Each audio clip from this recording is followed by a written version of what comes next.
I'm the Senior Manager of Future Mobility and Government Affairs here. It's my job to prepare the market for the technology that's coming. I think the most exciting part is seeing the change in people's attitudes towards zero emission vehicles and knowing that about 60 to 65% of people will consider an EV for the next vehicle, which is really incredible. The biggest challenge for a manufacturer is getting stock of the vehicles, which is going to be a challenge for a little while longer, but we'll continue to work with the factories around the world to get the supply. Yeah, electric vehicles will work in Australia because the range in cars are getting better, the charging stations are really fast. You look at the 350 kilowatt, 800 volt stations, and the car behind us, the Ioniq 5, and all of our new Genesis and Ioniq 6 can all do charging at that speed, as well as the Porsche Taycan. As a country, we need to actually look at where the stations need to be, look at those clusters of stations. We pat ourselves on the back for putting one station in, but I think we need to put 5, 10, 20 stations in the same location. That's how you build a proper network. You've got to have redundancy on site. There's 7,000 petrol stations across Australia, all of them in fairly convenient locations. That's why they exist in the first place. And knowing that you can get fresh food there and use the conveniences there is a great place for going and filling up. But so is the shopping centre, so is McDonald's or KFC or any of your fast food chains. They're all potential service stations of the future, along with grocery stores. Hydrogen's definitely part of the future, and we established the first hydrogen station in the Southern Hemisphere here in 2014. It gets replaced in Q1 next year, and we introduced the first vehicle. So we definitely see hydrogen as part of the solution in larger vehicles, but also in trucks, buses, trams, trains, ferries, and commercial shipping. It is the heavier the mass of a vehicle, whether it be on road, rail, or marine, or even aircraft. Hydrogen is going to be better to propel that mass. It's really the way to think about it is EVs replace petrol today, and hydrogen fuel cell replaces diesel. Accessing stock is a global challenge at the moment. We're working hard to overcome that. We know we've got the customer base here. The Ioniq 5 that's behind us sells out really quickly, and it's really a challenge to keep customers happy that can't get the vehicle. So we'll continue to work with the factories around the world, and as we introduce more factories in this region, they'll start producing for countries in the region. So Indonesia's just opened, they're producing for the Southern Asian markets. That frees up more supply out of our home factory in Korea. We're about 10 years behind the rest of the world. When I say that, I mean the modern first world markets. The emerging markets are probably doing pretty good as well.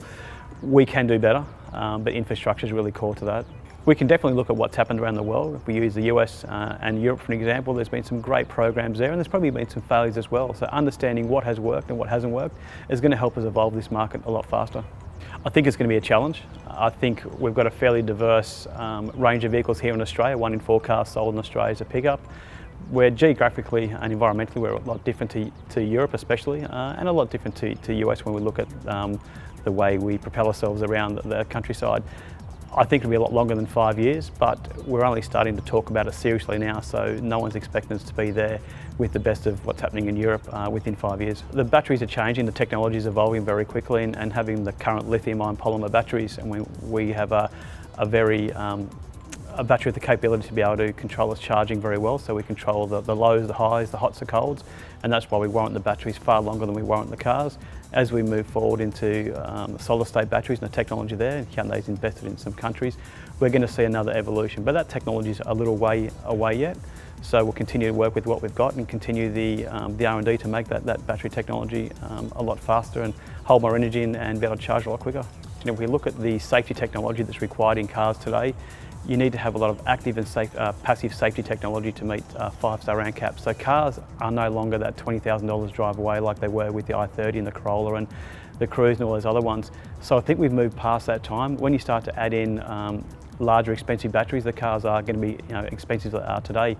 The kilowatt hour per cost of battery is still fairly high at the moment, but as we get more infrastructure on the ground and we see more cars built, we're using more of the same components across more drivetrains, both small, medium, and passenger, across all of the Hyundai Motor Group brands. We're going to see that technology hopefully come down and be more affordable.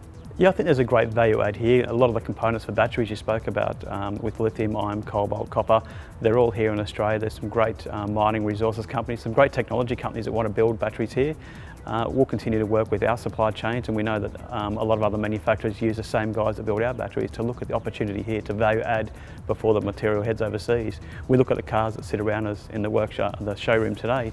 They're 100% Australian steel, but we send that steel over as a rock and it comes back as a completed car. How do we value add here and create jobs here for local manufacturing, local engineering, and getting jobs created here in our country? We're starting to see, not just across our chain, but across a number of manufacturers, and I suppose some of the European manufacturers are affected by it right now, and is why they're pushing quite hard in Australia. Their choice of internal combustion engines is starting to decline, and we're going to see various vehicles here, like the Santa Fe this year will come as a hybrid, just because the European markets don't want diesel anymore. So we're going to evolve as the market evolves, and it's really driven by the different requirements for other markets, the large volume markets like Europe and US.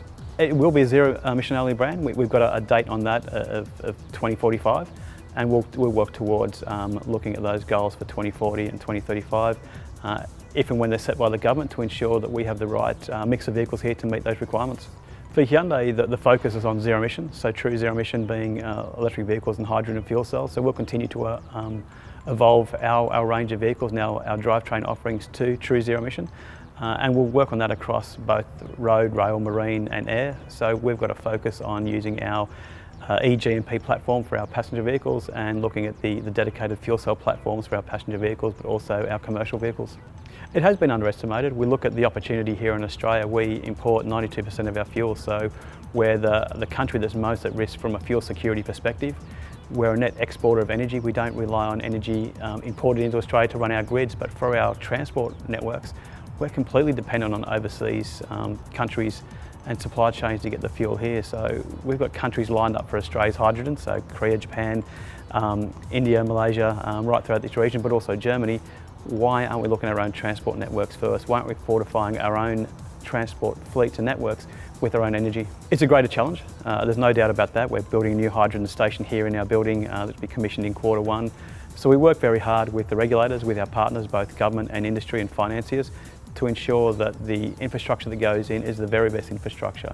There's a benefit of being 10 years behind the US and Europe, and that is that we can take all the best learnings and get the technology when it's at its most mature, but also in the most cost-effective manner to deploy that technology. So we'll continue to work on that. It is achievable, but we need to do it in a very staged manner. We don't want to leave anyone behind, and I think it's going to be challenging to ensure that people that can least amount afford a new car today can afford a new zero-emission car with all the latest safety features. And there's no doubt that everyone in Australia should be driving the safest cars and the greenest cars. So we need to work very hard that the right measures are in place and the right policies are in place to ensure that no one's left behind. And I think rushing to get to a target that is too soon is a risk to that.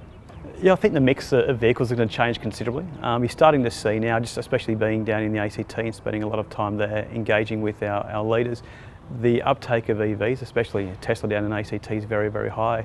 They've got the highest uptake of EVs per capita, but unfortunately in that case they've got the lowest deployment of EV stations per capita. So there are some challenges, but we're going to see a diverse mix. We look out here now at the trucks coming past and the buses coming past. We expect that a lot of the state government buses throughout Australia are going to be hydrogen and be zero emission. So not only are they emitting no noise, they're emitting no pollution in the atmosphere, they're actually cleaning the atmosphere as they drive around. So there's some of the benefits of heavy vehicles moving to hydrogen fuel cell. Don't oversize a car because you think you need a battery of 500 kilometres, and especially fleets make the mistake of going, yep, everything needs to be 500 kilometre size battery, when we have in our Kona EV, for example, 2 sizes of batteries. But some of those fleets are doing less than 30 to 40 kilometres per vehicle per day, so there's no need to buy that more expensive vehicle with a larger battery. So understand what your driving habits are, and yes, people do drive to Queensland. Most people fly because it's cheap, and there are a great network of charging stations here now and going in further.